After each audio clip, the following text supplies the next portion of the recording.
bought this house sight unseen. Water feature. The previous owners left everything behind. A house full of belongings, a shop full of tools and equipment, and an old pony barn full of classic car parts. It's on a beautiful piece of property, but all the buildings are collapsing in total disrepair. Considering I put everything I have into this property, I don't have a lot of choice except try to bring it back to life. But one piece at a time, one stick, one board, we're gonna put this place back together. What is that? So welcome aboard, and thanks for joining me on the biggest project of my life. Let's talk about the plan. Bathtub, toilet, lavatory. That's plumbing terms for the vanity sink situation that goes in a bathroom. If that wasn't enough for a new kid like me, on the other side, we are mirroring that kind of. In here, we're gonna do lavatory, toilet, shower stall. So we'll have back-to-back plumbing and drains in this wall, hopefully that will all connect and all vent together. Now let's just put some puzzle pieces together and see where they want to go. My main drain line is right here. It's pretty modifiable. We just got to figure out where it goes and keep the standard plumbing code slopes in mind. Plumbing here is the latest invention to hit Rome. It moves water from one place to another. Which should be pretty easy to do.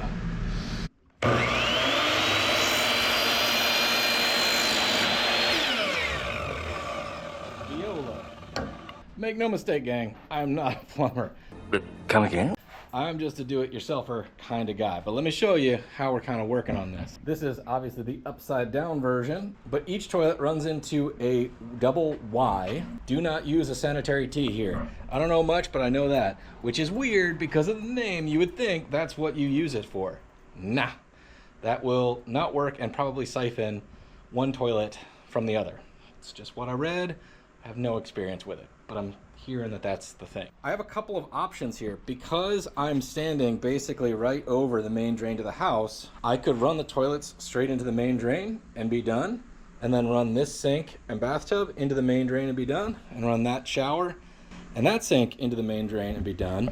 Or I should be able to split off with these Ys and have the sink and bathtub here can run into this side, and I can bang another one of these things on and pick up the sink drain and the shower drain on this side, and it can all run into this 3-inch line, which will run into the 4-inch line. And then as far as venting goes, I don't think there's such a thing as too much venting. So I can run a 2-inch line up for the sink and bathtub on this side, a 2-inch line up, sink and bathtub on this side, reduce that from 3 to 2, run a 2-inch line straight up, connect everything above the wall, and then just send one out through the roof. At least in doing that, I will be overly vented. We'll see. Let's keep cogitating. All right, to my shock and amazement, the many hours I spent cogitating this may have paid off. We're very much in the ballpark of our toilet drain line situation. That Y should run off to the shower and lavatory sink that we'll have over on this side. The only other thing in question is, do I try to tie the other sink and bathtub into that, or do I just bust in that 4-inch to 2-inch and run a dedicated drain line for it? I don't think it makes any difference whatsoever. They're all going to be vented, so yeah. And then at some point in this system, I do need to split off into a 45 and run a drain line over toward that side of the house. That 4-inch line will eventually have the kitchen, master bath, and washing machine on it. I mean, I'm inclined to run a separate 2-inch drain at the moment, but I don't really know why I feel like that. I think it's fewer turns. Maybe that's why. Like I said, I'm not an expert. Yeah.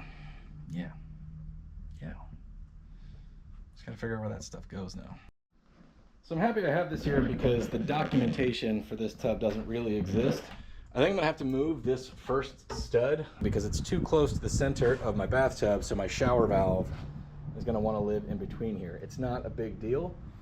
The studs between here and the end of the bathtub are entirely just to support whatever we do for the tub surround, the tile, the whatever.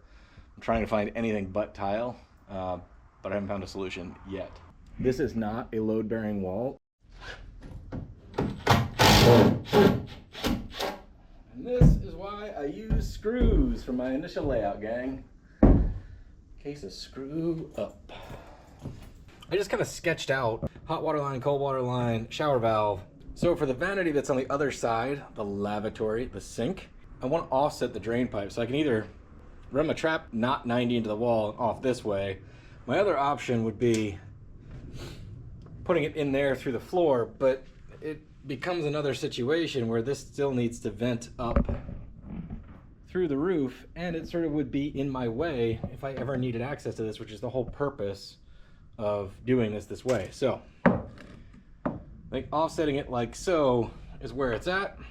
I've absolutely thought it to death, so I think it's time to just drill some holes, leaving myself plenty of room. I'll probably need a stud here at the end of the bathtub to catch the tile, so I'm trying to be aware of that. Also, as I'm standing here, I just kind of figured that, like, well, you know, there's no reason I couldn't do something kind of like that. Use your imagination. Run a line from that drain to this Y, turn the trap from the bathtub a little bit this way, and then just run to this plumbing line that already exists into one of these 3-inch Ys. Reckon it ought to work. So we're gonna try that, see if we can tie it all together. That puts one main connection to the main drain. Should be fine. Let's go ahead and mark center.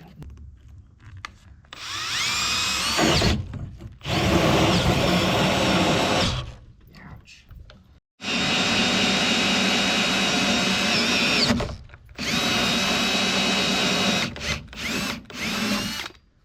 We're getting there.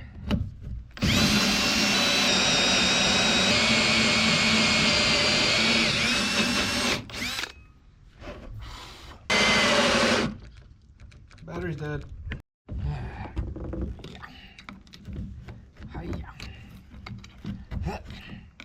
Just gotta work these things out.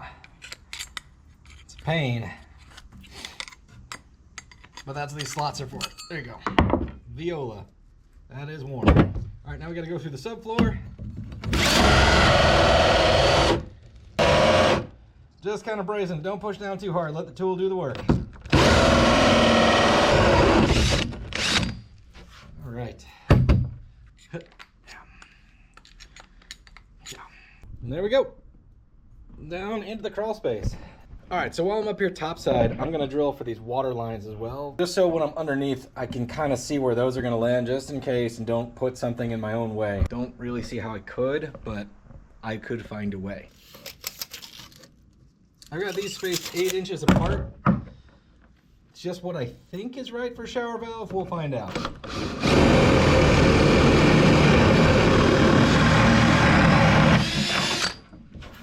We got water supply lines for the vanity on this side, lav, shower supply lines, sink drain, bathtub drain will be over yonder, plus we got to figure out exactly where the overflow drain would fall. It's going to be somewhere right in here. We need supply lines for the toilets, so 6 inches off center on the left hand side for the toilets. So we'll need one here and one over there. We're going to do those in the wall, and they'll come out of the wall and the toilet will hook up like that. That's my lineup mark there. 6 inches, and I also got to go the other way. Go 6 inches, working one-handed.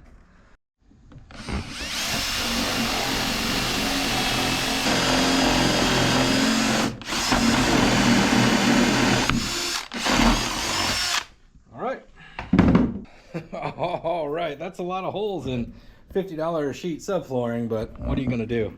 We went with the very fancy Advantech in here because the roof is still leaky, and this stuff is good for 500 days of weather exposure, according to the manufacturers. Plus, that's probably a good thing for being under a bathroom. All right, gang, while we're over here at the ranch today, we've got to do something extremely important. I'm proud to say we're partnering again with Xsense, this time with their radon detector. Radon is a naturally occurring radioactive gas, and it is the second leading cause of lung cancer. That's scary stuff. The EPA recommends that every home be tested for radon. Now, if this is the first time you're hearing that, don't feel bad. I just learned about this recently. Radon is a colorless, odorless, naturally occurring gas that comes up from the soil. Because we build these boxes for shelter, the radon can come into the house and accumulate. So for around 70 bucks, you can pick one of these up. You can test your home, find out if you have an issue, and then take the appropriate steps to keep yourself and your family safe. So it's currently calibrating, and it will automatically start running, and in 24 hours, we should have some initial results here. We're 24 hours later. Long-term average, short-term average, 0.04. They're the same duration, 1 day right now. We are well below the 4.0 the EPA considers harmful or action required. I just wanted a baseline for this house while we're working here. So we got a basic unalarming result from our first test at the house, the ranch, but now I'm back where I live. One of the other nice features about this is pop off the battery cap, hold down that button for 3 seconds, and it resets the device. Now it's recalibrating. It's going to start running a brand new test. See the peak?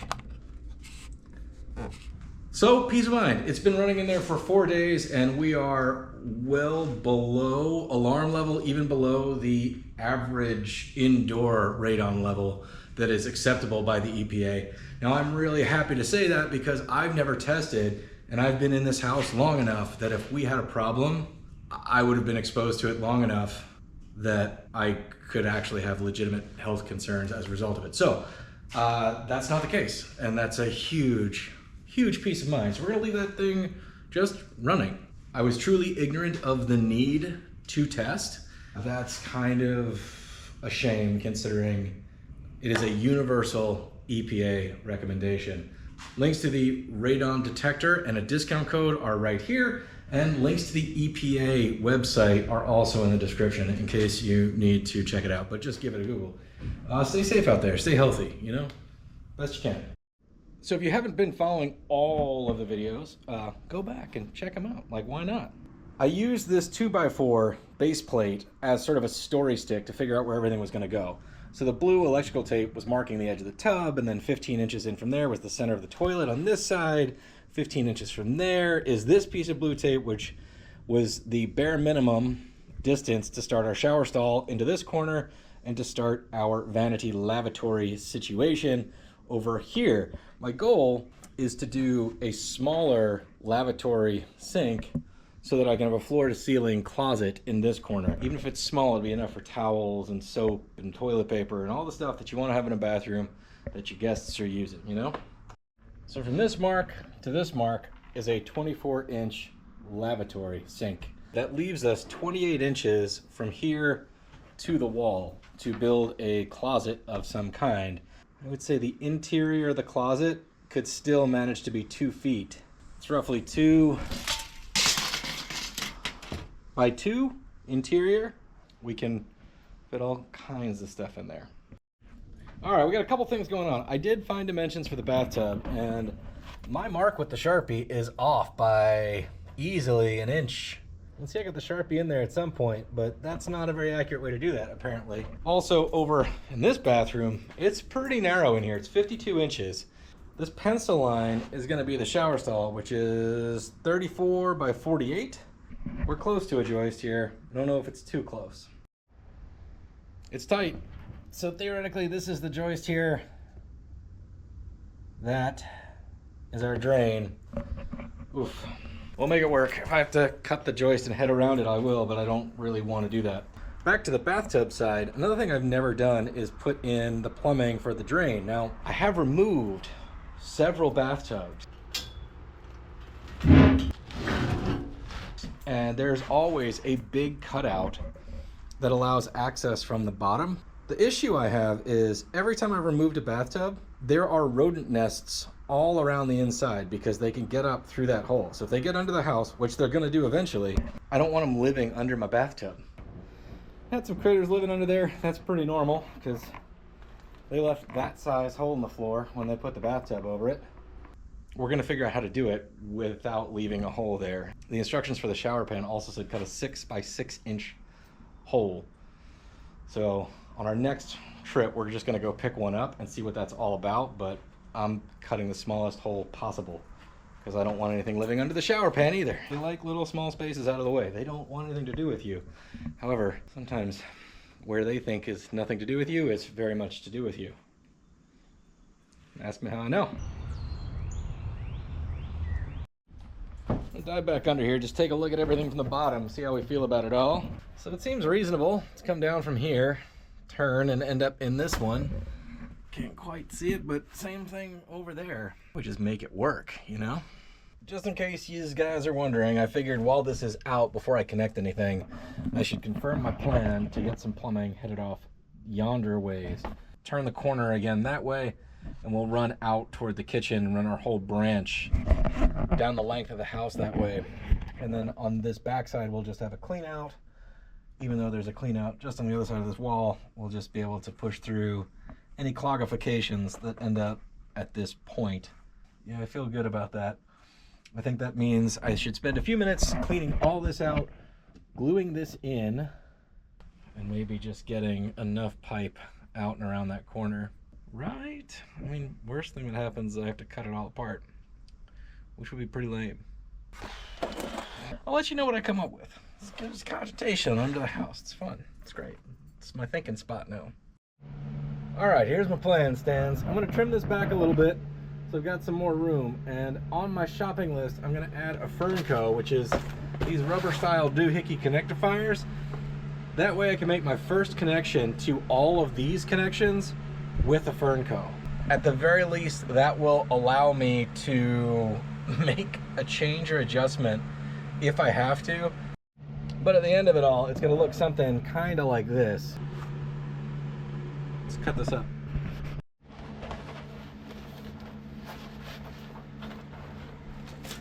Man, I am glad I did so much dirt work and cleaning out under here before I started this project. I mean, before I put the floors in, ultimately. So having to get in here a little bit and make some adjustments isn't terrible, but man, I had a really good head start. All right, that ought to do it. Maybe we can run up like that. We'll figure it out. It's gonna be cool. We'll be good there too. All right, great, swell, neato. For a guy making stuff up, I think I'm doing half okay. This is about as far as I can get with any sort of confidence until I get the shower pan to figure out where all this stuff is gonna line up. This is where the drain for the shower pan will be in theory, and we have a joist right here. I'm just learning my lesson here. I had to buy the shower pan eventually, but I was choosing to sort of like have a rough-in build without buying the fixtures. Again, if you're following along, this room is so terribly out of square that I didn't plan it as well as I should have, or more accurately, my plans weren't as accurate as they could have been, so I kind of gave up. When we do the master bath, that's going to be drawn like, whew, we're going to have a plan. So it dropped like 10 degrees, so we're below 90 right now. So I took the old Blazer, got a shower pan, and PEX was on sale, so I jumped on some of that. Let's see if we can make a thing.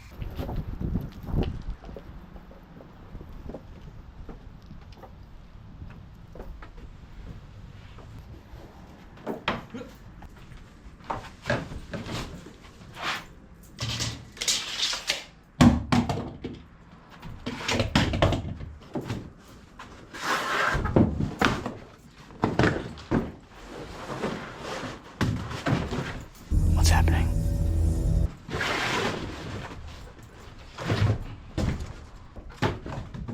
Yeah.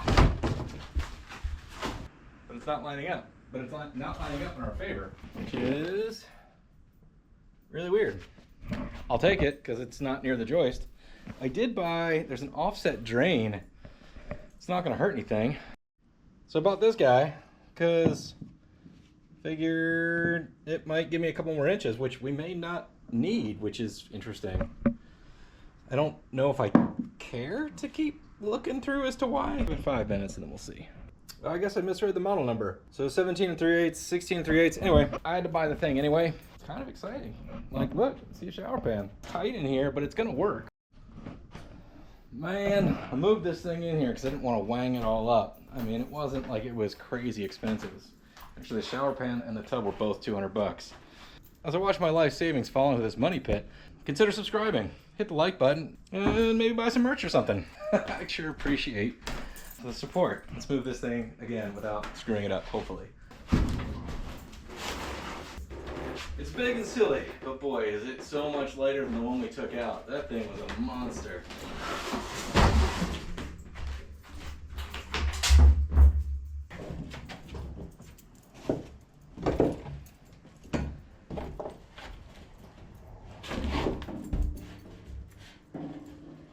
I think I took that stud out earlier. Planning ahead. I mean, gang, we might be getting lucky here with the old eyeballs on this. I can dig it. I mean, what you can't see there's subfloor because there's a hole. Might just be scooting by. I mean, my masterful planning once again worked out. All right, it's 11 billion degrees hotter in the house than it is outside right now. It's basically an easy bake oven in here. But Goonies never say die, so we still got a little sunlight. A bottle of fettuccine in 1981. I would love to get this all mocked up tonight so I can go sleep on it, come back here tomorrow and look and see what kind of tomfoolery I came up with, redo it all, and then we'll be ready to go and glue it all together. It's unusual, gang. Not really what I expected. So this goes right into the bottom of the tub, which means it turns 90 immediately. But I'm gonna say the dumb thing, but maybe I don't understand. I don't know why it doesn't go through the floor first. Like, that's it. That's all she wrote. So basically it's gonna sit sort of in the subfloor, which I don't love at all. I basically have to notch this whole length so that this thing can sit,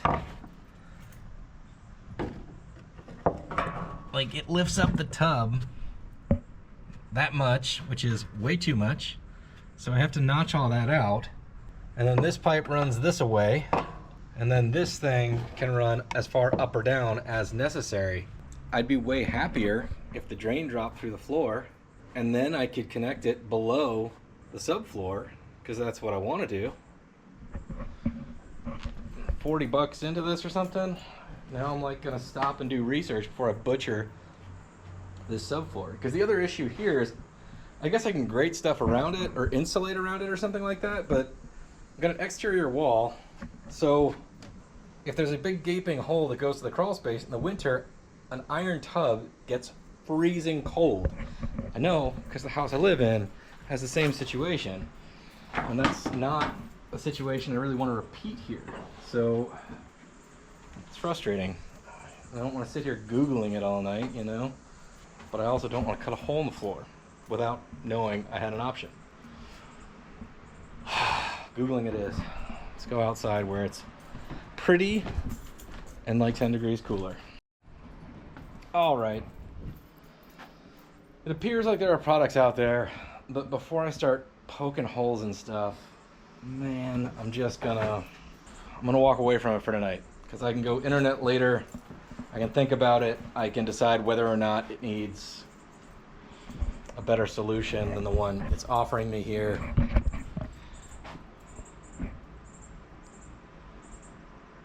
Poo.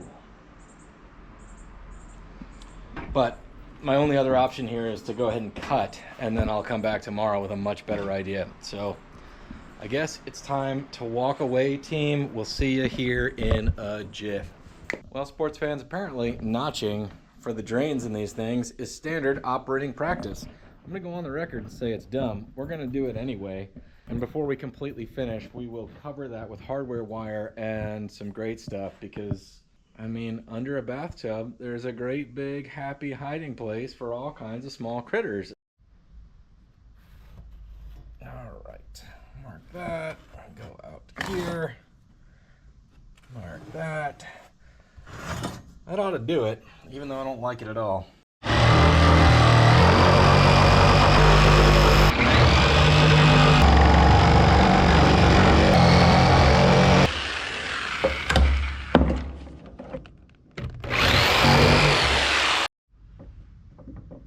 Man, I don't like it, but I guess that's how it's done. All right, this is back in. We gotta go spelunking. I don't love any of it. It's standard, apparently, but it's not my bag. So we're gonna go under here and take a look. I have a tendency to reinvent the wheel if I think something's dumb, but we'll see. Basically, I don't need to connect them up there. I could connect them below everything, so everything's a little bit more serviceable. But because of how all that is, I think I'm gonna be better off flipping these around. So I'm gonna pop this guy out. We're just gonna do a swap-aroo. It's gonna turn out just fine. It's gonna be great. Watch this.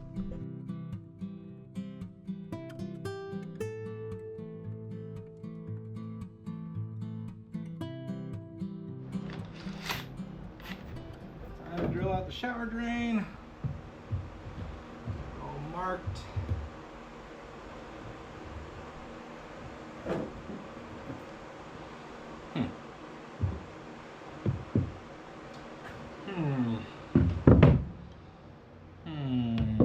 This offset might require a bigger hole, so I might go spend the 10 extra bucks to get a not offset. Let's drill the first hole and see what happens. I guess should I drill this hole instead to make my life more better?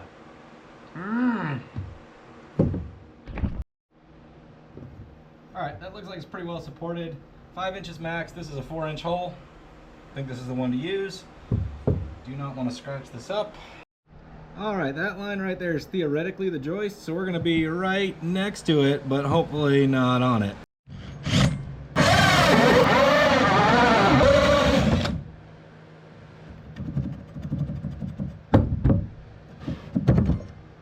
I mean, right on it.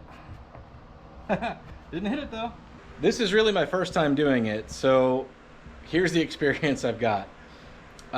Do as much research as you can about drain placement. Double check against your floor joists.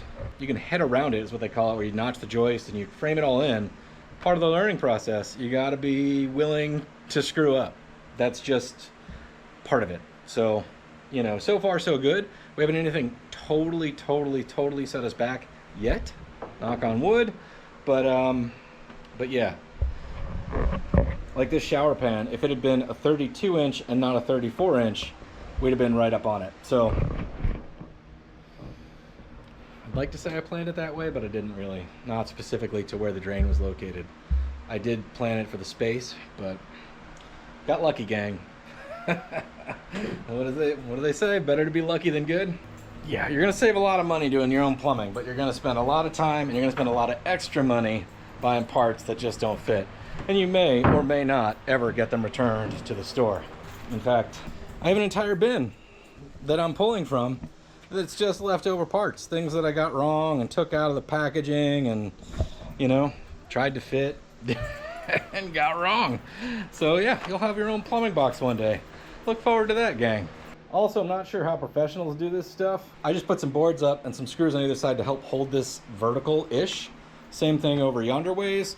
When you're laying on your side and looking up, it's hard to tell if things are plumb with your own eyeballs, you know?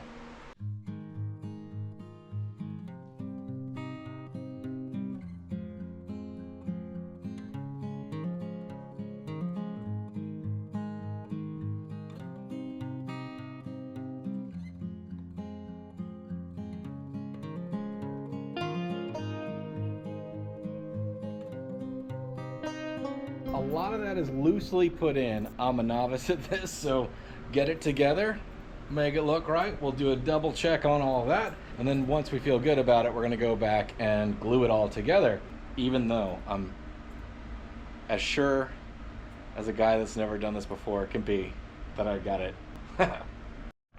Man, it seems like the skies are about to open up here at the ranch. I guess we're gonna find out. Two things. A, how much my plastic treatment did for keeping water out of the house, and also how much mini mount trash here is going to keep water running away. I never finished the grading project basically, so that's lower than that, and I need the water to go that away. Not right now though. Guess we'll see what happens. Man, I am bushed. We've done at least our third trip to the store. We've done at least our third trip to the plumbing store, which is a requirement to appease the plumbing gods. It's kind of like a sacrifice. you got to go at least 3 times. On this last journey, we got a couple extra fittings.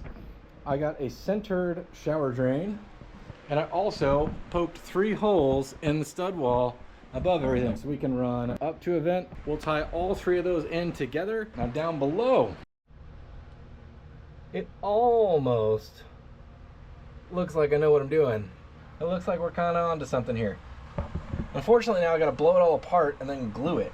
All right, gang, I've hit everything that seems relevant with a marker to make sure it's clocked the right way. It's time to start gluing everything. Well, that was a lot of work working backwards real fast. Now let's go topside and take a look at this. Man, I'm tired. All right, gang, here we go. We got to start gluing all this stuff together. There's 1,000 YouTube things on how to do this. It's not that complicated. You give a wipe of primer, wipe of cement, jam them together. You definitely want a glue bond, remember what's flowing through these pipes. So you don't want it leaking out. And once they are stuck together, gang, they're stuck together. They are now one piece if you did it correctly. You're gonna want some gloves, rubber gloves if you got them, because you don't want this stuff on you. I'm gonna take that fan and jam it under here and blow that away so that I'm not breathing in, you know, all these fumes. They'll make you high and not in a fun way. Some inspector type folks want to see the purple sticking out of the pipe. Some super pro plumbers are really good about not getting the purple anywhere beyond the area needed. You do it to your level. These things carry poo. I don't really care if there's purple showing. First thing we're gonna do, jam our cement in there. This is a solvent-based contact adhesive. For layman's terms, you get both sides and they kind of melt together. But with almost all contact adhesives, you need to get the glue on both ends. All right, we're gonna jam it in there. Do the 1/4-inch turn, make people happy. Or the quarter, nope, she's there, gang. Whew. All right, just like that. We're gonna do that 50 million more times with the fan on, because whew.